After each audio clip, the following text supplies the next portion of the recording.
வேதாளனை மீண்டும் தோளில் தூக்கிய விக்ரமாதித்தன் புயல் வீசும் இரவில் சுடுகாட்டில் நடைபோடத் தொடங்கினார்.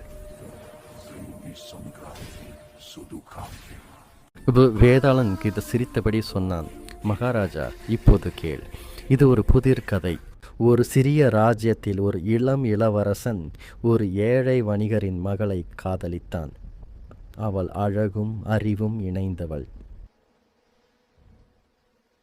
ஆனால் அவர்களின் திருமணத்திற்கு முன் இளவரசன் ஒரு போர் செல்ல வேண்டி வந்தது. அவன் சொன்னான், நான் திரும்பி வந்தால் நிச்சயம் உன்னை மணப்பேன். சில மாதங்கள் கடந்தது. ஆனால் அவன் திரும்பவில்லை. அந்த பெண் மற்றொருவரை மணக்கச் சொன்னார்கள். ஆனால் அவள் மறுத்தாள்.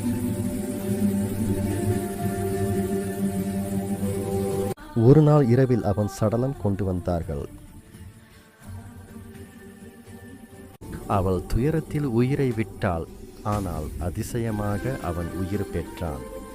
வேதாளன் சிரித்தான். இப்போது சொல் ராஜா, அவளுடைய உயிர் யாருக்கு சொந்தம்? உயிர் வந்த இளவரசனுக்கா, இறந்த பெண்ணுக்கா? விக்ரமாதித்தன் அமைதியாக நின்றார்.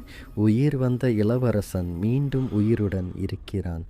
ஆனால் அந்த பெண் தனது உயிரையே தியாகம் செய்தாள். அவள் அன்பு உண்மையானது, உயிரையும் தந்தது. இளவரசன் உயிர் திரும்பியது விதியின் விளைவு. அதனால் அந்த உயிர் அவளுக்கே சொந்தம் என்றார் விக்ரமாதித்தன். இதை கேட்ட வேதாளன் சிரித்தான். சரியான பதில் மகாராஜா என்று கூறி மீண்டும் பறந்து சென்றான்.